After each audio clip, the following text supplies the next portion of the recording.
Alright, welcome to it. In this video I want to show you how to replace the strut and spring assembly on a 2000 Ford Focus, and you really should watch the whole video. I made a mistake, but I talk about how I fixed it at the end, so watch the whole thing before you begin. Hello class, today we're going to be replacing the strut and coil assembly on a 2000 Ford Focus. I'll put all the parts that you need in the instructions below. You could just replace the coil if that's the part you need to replace, but it's worth the time and money just to buy the whole thing assembled. So anyway, get your car up on jacks and take off the tire. Okay, so now that you have the tire off, and you want to undo the bolts before you jack it up, you have to take off this bolt here, this bolt here, and then up on the top there's these three bolts. Just three. Do not undo that center bolt.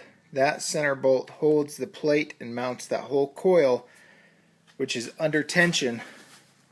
This coil right here is held on by that bolt, and so if you undo it, you could kill yourself or really injure yourself. So undo those bolts, and then we'll go to the next step.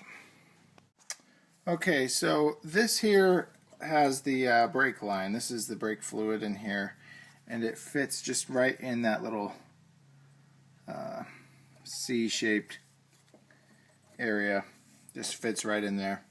So you want to pop that out. Just be careful not to put any stress on anywhere on these lines when you do it. It should just slide right out.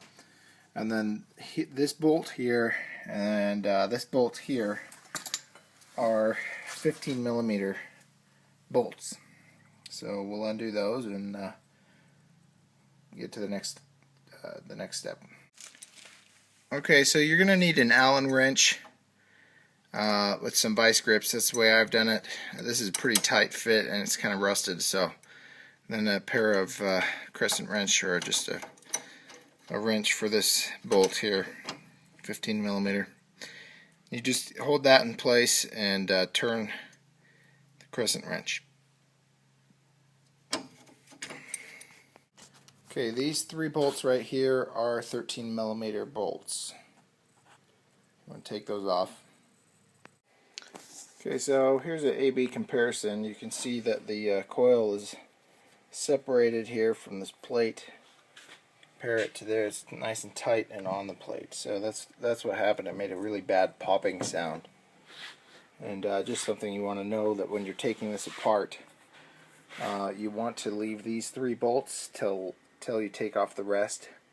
This will hold it up high enough so that when you unseat it on this end, it will be able to pop out. Otherwise, you're going to be struggling, especially if it's damaged. It won't realign and give you the height you need to take it off, if that makes sense. Just do these bolts last and never undo that bolt. You don't need to. It'll pop the spring off. It's quite violent. It can hurt someone. So now we're going to put this one on. Thanks for watching. I hope this was helpful. Just go back in reverse on all of those steps and you'll have it assembled. And if this was helpful, please rate, and if you have any questions, let me know in the comments below. Thanks for watching.